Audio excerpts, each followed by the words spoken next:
तो क्या एक गैर मुस्लिम वो मस्जिद के अंदर दाखिल हो सकता है? रिवायत को सही कहा है कि गाय का जो गोश्त होता है ये बीमारी है। वो कहते हैं कि जब मैंने ये बात पढ़ी कि अलबानी रहमहुल्लाह जैसा आलिम वो इस रिवायत को सही कह रहा है, तो मैंने कहा इन्ना लिल्लाहि व इन्ना इलैहि राजिऊन। अगर गैर मुस्लिम की वो बदनी नजासत होती तो आप सल्लल्लाहु अलैहि वसल्लम कभी भी मस्जिद नबवी में उनको इजाज़त ना देते। जुम्मातुल मुबारक के जो खुतबात होते हैं ये क्या है? आज हमारे यहाँ जो खुतबात दिए जा रहे हैं, मसलन फ़ौरन यूँ इस तरह स्पीड के अंदर वो मौलवी साहब वो कुछ लिखा होता है उसको वो पढ़ना शुरू कर देते हैं। क्या रसूलुल्लाह के ज़माने में ये खुतबात दिया करते थे? बिस्मिल्लाह वस्सलातु वस्सलामु अला रसूलिल्लाह व आलिहि व अला अस्सलामु अलैकुम व रहमतुल्लाहि व बरकातुहू। क्या गैर मुस्लिम मस्जिद में दाखिल हो सकते हैं? क्या गैर मुस्लिमों को आप अपनी मसाजिद के अंदर इबादतगाह में इनवाइट कर सकते हैं? आपने देखा होगा कि हमारे माशरे में जो लोग इंटरफेथ पे काम करते हैं मजहबी हमांगी के ऊपर, वो गैर मुस्लिमों की इबादतगाहों का भी दौरा करते हैं और इसी तरह उनकी ये ख्वाहिश होती है कि जो गैर मुस्लिम हैं वो भी मसाजिद का विज़िट करें, उन्हें मालूम हो कि मसाजिद क्या हैं, वहाँ पर क्या तालीमात दी जाती हैं। क्योंकि दुनिया भर के अंदर मसाजिद के ख़िलाफ़ ये प्रोपेगेंडा किया जाता रहा है कि मसाजिद में वो गैर मुस्लिमों के ख़िलाफ़ नफ़रत बयान की जाती है या मसाजिद के अंदर दीन इस्लाम की सही तालीमात नहीं होती। तो इसलिए कोशिश ये होती है कि गैर मुस्लिम मसाजिद के अंदर आएँ, वो देखें, वो मजालिस में शिरकत करें, वो खुतबात में शरीक हों, ज़िक्र की महफ़िल में आएँ, ताकि वो करीब से इस्लाम को पहचान सकें। तो क्या एक गैर मुस्लिम वो मस्जिद के अंदर दाखिल हो सकता है? क्या एक क्रिश्चियन, मसीही, हिंदू, यहूदी, बुद्धिस्ट या गैर मुस्लिम जिसका इस्लाम मज़हब नहीं है, दीन नहीं है, उसे क्या हम मसाजिद के अंदर दाखिल कर सकते हैं? मस्जिदुल हराम में, मस्जिद नबवी में, काबतुल्लाह में, इन इलाक़ों के अंदर, इन मुतबर्रिक मकामात के अंदर या दुनिया भर की मसाजिद में क्या गैर मुस्लिमों का दाखिला जायज़ है, हराम है, मना है? शरीयत क्या कहती है? कुरान और सुन्नत के अंदर इस हवाले से हमें क्या तालीमात नज़र आती हैं? इंशाअल्लाह अज़्ज़ा वजल आज की इस वीडियो में हम इस मौजू पर गुफ्तगू करेंगे। सबसे पहले तो मैं आपके सामने एक बहुत बड़े मुहक्किक हमारे गुज़रे हैं और अहले सुन्नत वल जमात के इमाम मुहम्मद अल-ग़ज़ाली जामिअतुल अज़हर के फ़ारिग थे। वहाँ से उन्होंने इल्म हासिल किया और 20वीं सदी के जय्यद उलमा में इनका शुमार होता है। मिस्र के उलमा में, इस्कंदरिया में ये पैदा हुए थे और गूगल के ऊपर आप इनकी तफासील देख सकते हैं। उन्होंने एक बहुत प्यारी बात कही है, मैं आपके सामने शेयर करना चाहता हूँ। वो कहते हैं कि मुझे ये बात मालूम हुई कि अलबानी ने इस हदीस को सही कहा है कि रिवायत को सही कहा है कि गाय का जो गोश्त होता है ये बीमारी है। वो कहते हैं कि जब मैंने ये बात पढ़ी कि अलबानी रहमहुल्लाह जैसा आलिम वो इस रिवायत को सही कह रहा है, तो मैंने कहा इन्ना लिल्लाहि व इन्ना इलैहि राजिऊन। और ये बात रसूलुल्लाह सल्लल्लाहु अलैहि वसल्लम का फरमान कैसे हो सकता है? क्यों? इसलिए कि कुरान मजीद के अंदर अल्लाह सुब्हानहू व तआला ने इरशाद फरमाया, सूरह नाम सूरत नंबर 6 की आयत नंबर 142, फरमाया औज़ु बिल्लाहि मिनश शैतानिर रजीम बिस्मिल्लाहिर रहमानिर रहीम व मिनल अनआमि हमूलतन व फरशन कुलू मिम्मा रज़क़कुमुल्लाहु व ला तत्तबिउ खुतुवातिश शैतान इन्नहु लकुम अदुव्वुम मुबीन। फिर वही ज़ात है हक़ सुब्हानहू व तआला की जिसने तुम्हारे लिए मवेशियों में से ऐसे जानवर पैदा किए जिस पर तुम सवारी करते हो, बारबरदारी के काम आते हैं, और जिनसे जो तुम्हारे खाने के लिए भी हैं और जिनकी खालों को तुम अपने लिए बिछौना बनाते हो। यानी यहाँ पर फर्शन का माना क्या है? उनकी खाल से तुम अपने लिए बिछोने का काम लेते हो। फरमाया कुलू मिम्मा रज़क़कुमुल्लाह, खाओ उस चीज़ में से जो अल्लाह ने तुम्हें रिस्क अता किया है। वला तत्तबिउ खुतुवातिश शैतान, शैतान की कदमों के पीछे मत चलना, उसके बताए हुए रस्तों पे मत चलना। इन्नहु लकुम अदुव्वुम मुबीन, वो तुम्हारे लिए खुला दुश्मन है। दोस्तों ये आयत वो कहते हैं कि मेरे सामने ये आयत है और दूसरी जानिब वो रिवायत है। रिवायत कहती है कि गाय का जो गोश्त है वो तुम्हारे लिए बीमारी है। तो ग़ज़ाली रहमहुल्लाह कहते हैं कि इस आयत को जब मैंने देखा तो मुझे ये बात खुल के मालूम हो गई रोज़े रोशन की तरह कि ये जो रिवायत बयान की जा रही है ये सरकार दो आलम ख़ातमुन नबीयीन हज़रत मोहम्मद मुस्तफ़ा सल्लल्लाहु अलैहि वसल्लम का फ़रमान यानी नहीं हो सकता, उनकी जानिब मंसूब की जा सकती। इस रिवायत को मैं सही नहीं मान सकता क्योंकि ये कुरान मजीद से टकरा रही है। दोस्तों मेरा मकसद ये है कि हम दीन इस्लाम की वो तालीमात दुनिया के सामने पेश करें कि जिसे आज अफसोस के साथ उस मजहबी फ़िक्र ने दुनिया के सामने परागंदा कर दिया है, जिस वजह से ऐसा पेश किया कि दुनिया आज मुसलमानों से और इस्लाम से खौफ खाने लगी है। आज दुनिया ये समझती है कि बस मुसलमान तो वो लोग हैं जो दुनिया से कट के रहते हैं, जो अपनी इबादत गाहों में दूसरों को आने नहीं देते, जो तुम ये करोगे तो फिर तुम्हें मुसलमान समझा जाएगा, तुम इस तरह चलोगे, इस लिबास को अपनाओगे, यानी दीन को बहुत मुश्किल करके पेश करते हैं। मकसद मेरा ये है कि इस्लाम की तालीमात को पूरी इंसानियत के सामने बेगुबार करके हम पेश करते हैं। और इस वजह से जो लोग ये कहते हैं कि भाई मैं हदीस का इनकार कर रहा हूँ और कुरान की आयत को ही सिर्फ ले रहा हूँ, तो वो इसलिए ये बात कर रहे हैं कि आज तक उन्होंने सिर्फ़ और सिर्फ इस खौफ से कि कहीं हमें ये ना कहा जाए कि ये तो रिवायात को रद्द कर रहा है और सिर्फ कुरान की आयत को ले रहा है, इस खौफ की वजह से उन्होंने ये तमाम मसाइल बयान कर दिए। हालांकि दोस्तों, मैंने आपको बताया मेरा मकसद अहादीस और रिवायात का इनकार करना हरगिज़ नहीं है। मैं जिस तरह कुरान मजीद को हुज्जत मानता हूँ, इसी तरह अहादीस तय्यबा को भी हुज्जत मानता हूँ। रसूलुल्लाह का फरमान हुज्जत है। रसूलुल्लाह सल्लल्लाहु अलैहि वसल्लम अपनी हयात तय्यबा में उनसे इख्तिलाफ़ नहीं किया जा सकता, यानी वो इख्तिलाफ़ कि जिसमें ये कहा जाए कि इनकार की बुनियाद पर हो। और इसी तरह आपके विसाल के बाद जब ये बात मालूम हो जाए कि ये सरकार का फरमान है, रसूलुल्लाह का फरमान है, तो उससे फिर इख्तिलाफ़ नहीं हो सकता। लेकिन मसला यहाँ पर कौल रसूल का नहीं है, निस्बत है। निस्बत के अंदर है कि ये जो कौल रसूल की जानिब जो बात जो मंसूब की जा रही है रसूल की जानिब कौल रसूल के तौर पर, क्या ये निस्बत साबित भी है या नहीं है। यानी हम सनद के अंदर देखेंगे उस बात का, उस कौल का कि जो रसूल का कहा जा रहा है, हम देखेंगे कि वो कुरान मजीद के साथ मुताबकत हो रहा है या नहीं हो रहा।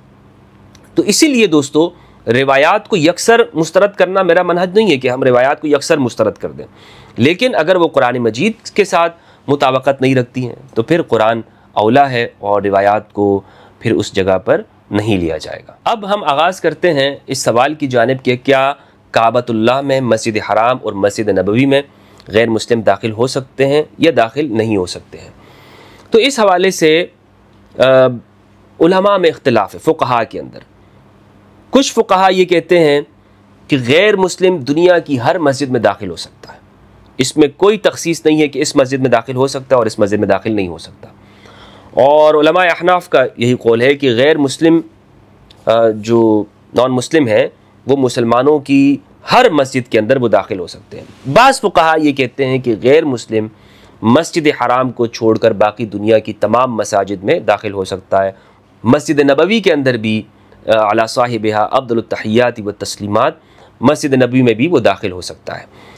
और मेरी जो राय है इस हवाले से वो ये है कि जहाँ तक मैंने गौर किया है कुरान और सुन्नत के अंदर, तो मुझे ये बात मालूम हुई है कि इसमें कोई मुमानत नहीं है एक गैर मुस्लिम वो मसाजिद के अंदर वो दाखिल हो सकता है।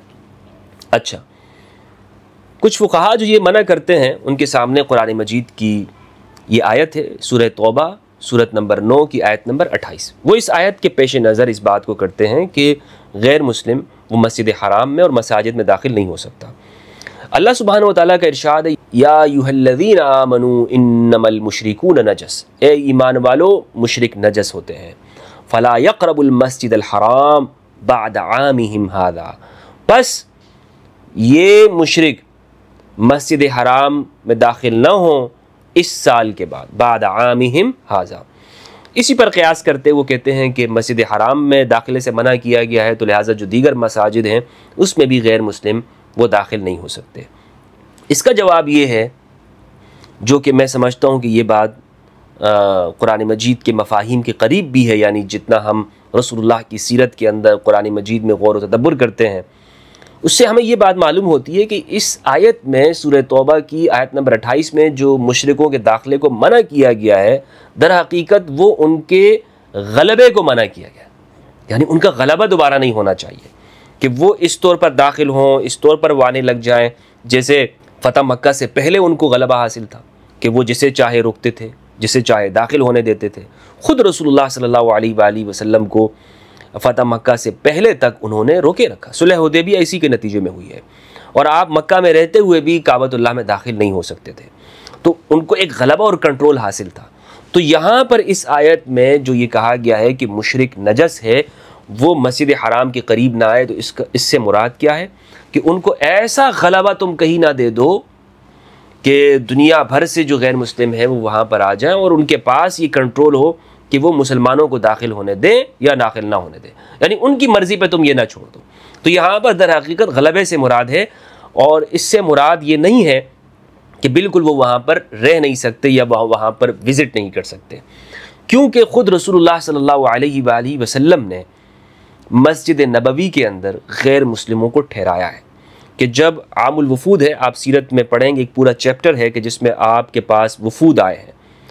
आपने हुदैबिया के बाद आपके पास दुनिया भर के जो गैर मुस्लिम लोग आते थे, नजरान का वफ़द आता था और दीगर ममालिक से, तो आप सल्लल्लाहु अलैहि वसल्लम ने बाकायदा उनके लिए मस्जिद नबवी के अंदर ख़ैमे लगाए।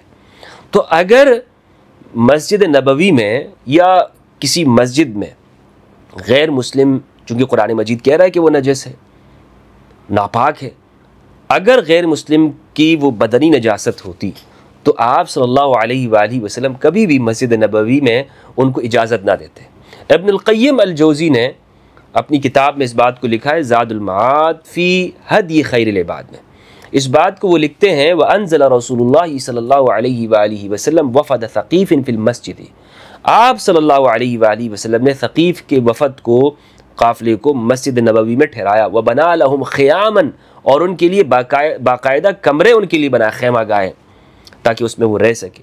लिकई यस्माउल कुरान व यरउन्नास इज़ा सल्लू, ताकि वो क्या करें, वो कुरान मजीद को सुने और लोगों को देखें कि लोग नमाज़ पढ़ते हैं, करीब से देखेंगे तो उन्हें पता चलेगा। तो ये सक़ीफ़ का जो वफ़द है उसके साथ आप सल्लल्लाहु अलैहि वसल्लम ने ये मामला किया। इसी तरह आपने नजरान के जो मसीही हैं उनके वफ़द को आपने मस्जिद नबवी में ठहरने की इजाज़त दी। सीरत इब्न इसहाक़, तफ़सीर सालबी, दलाइल नबुव्वा लिल बैहक़ी, ज़हाबी ने सियर अलामुन नुबला में, तारीख़ुल इस्लाम में, और इसी तरह इब्नुल क़य्यिम ने ज़ादुल मआद के अंदर इस बात को लिखा है। वो कहते हैं कि जब नजरान का जो मसीही वफ़द है वो आप सल्लल्लाहु अलैहि वसल्लम के पास असर की नमाज के बाद आया, तो फ़हानत सलातुहुम फ़क़ामू युसल्लून फ़िल मस्जिद फ़अराद अन्नासु मनअहुम फ़क़ाल रसूलुल्लाह सल्लल्लाहु अलैहि वसल्लम दऊहुम फ़स्तक़बलुल मशरिक़ फ़सल्लू सलातहुम। कहते हैं कि आप सल्लल्लाहु अलैहि वसल्लम के पास जब ये नजरान का मसीही वफ़द आया असर की नमाज के बाद, तो जब इनकी इबादत का वक्त हुआ तो इन्होंने क्या किया, ये अपनी इबादत करने के लिए खड़े हो गए। हाँ भाई, मसीही वो उन्होंने तैयारी कर ली कि हम अपनी इबादत करते हैं, और वो मशरिक़ की जानिब उन्होंने मुँह कर लिया, क्योंकि मशरिक़ की जानिब जो बैतुल मक़दिस है या हैकल है उसका रुख आता है। तो लोगों ने चाहा कि सहाबा ने चाहा कि उनको मना करें कि भाई तुम मस्जिद नबवी में क्या कर रहे हो, अपने तरीक़े पर इबादत यहाँ पर तुमने शुरू कर दी। जो भी होगा उनके पास उस ज़माने में वो तरीक़ा होगा जिसमें वो इबादत करते होंगे, वो रस्म के तौर पर उन्हें उसको शुरू कर लिया मस्जिद नबवी में। तो सहाबा ने मना करना चाहा, आपने फरमाया कि नहीं, इनको मना मत करो, इनको मना मत करो, इनको छोड़ो, इनको अपने तरीक़े पर इबादत करने दो, जिस तरह ये इबादत करते हैं इबादत करने दो, तुम इन्हें मत मना करो।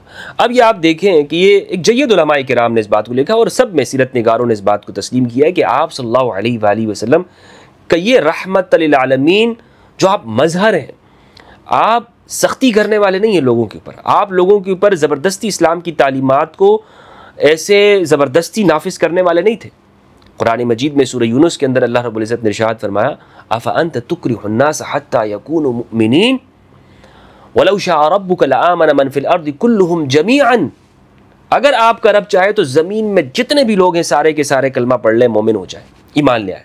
अफ़ अंत तुक्रिहुन्नास हत्ता यकूनु मुमिनीन, क्या ए हबीब ए प्यारे आप लोगों पर ये ज़बरदस्ती करेंगे कि लोग ईमान ले आए, यानी आपका काम ये लोगों पर ज़बरदस्ती करना नहीं है। वमा अंत अलैहिम बिमुसैतिर, आप लोगों पर हमेशा गलबा पाने वाले नहीं हैं, इस तरह कि आप इस तरह सैतरा हासिल करें, इस तरह लोगों के ऊपर यानी जैसे ज़बरदस्ती करें, नहीं। आप सल्लल्लाहु अलैहि वसल्लम दीन की तालीमात को बहुत रहमत के साथ आपने पेश किया। तो इसमें उलमा ये कहते हैं, मेरा मौक़िफ़ भी ये है कि जब मस्जिद नबवी के अंदर आप सल्लल्लाहु अलैहि वसल्लम ने मसीहियों को ठहरने की इजाज़त दे दी, बल्कि उनको इबादत करने की भी तो आप अंदाज़ा लगाएं कि आज हम क्या हमारे अंदर ये वसअत हो सकती है कि हम गैर मुस्लिमों को इस वसअत को इख्तियार नहीं कर सकते कि हम गैर मुस्लिमों को मस्जिद में आने की इजाज़त दें। हमारी मस्जिदें जो हमने और मस्जिद का जो तस्वुर हमारी सोसाइटी में बन गया, अफसोस के साथ वो ये है कि बस आप सिर्फ वहाँ पर नमाज़ पढ़ने के लिए जाते, बाकी जो है वो सारा तो दुनिया का काम शुमार होता है। मसलन वहाँ पे शादी ब्याह नहीं हो रही। मस्जिद का जो तस्वुर इस्लाम का है वो एक अलग तस्वुर है। इंशाल्लाह इस मौजू पर भी मैं गुफ्तगू करूँगा कि मस्जिद का तस्वुर क्या है इस्लाम के अंदर, मस्जिद क्या है लोगों के मामलात मसाइल हल करने के लिए। रसूलुल्लाह सल्लल्लाहु अलैहि वसल्लम ने फरमाया तुम सिर्फ फ़र्ज़ नमाज़ें मस्जिद में पढ़ो, बाकी अपने घरों को कब्रिस्तान मत बनाओ। आज आप देखें लोगों की हालत क्या है। मसलन लोग कहते हैं नमाजी क्यों कम होते हैं।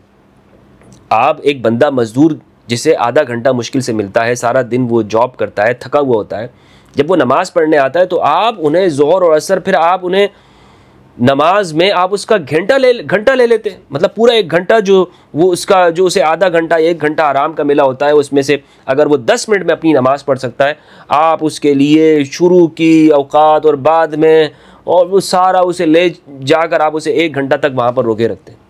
आप तो वहाँ पर रहेंगे, लेकिन एक आम बंदे का क्या है। इसीलिए आप फ़र्ज़ नमाज मस्जिद में पढ़ें, बाकी अब अपने घर में जाएँ, कब्रिस्तान ना बनाए घरों को। रसूलुल्लाह सल्लल्लाहु अलैहि वसल्लम ने इस बात को फरमाया कि आप तरगीब देते रहे सहाबा को।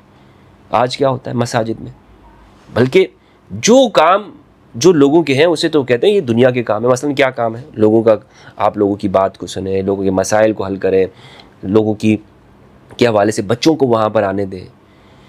बल्कि वहाँ पर तो बाकायदा रसूलुल्लाह सल्लल्लाहु अलैहि वसल्लम के दौरे अक़दस में खेलों के मुकाबले होते थे, यानी तरबियत होती थी बाकायदा मुस्लिम माशरे की, मुस्लिम सोसाइटी और समाज की।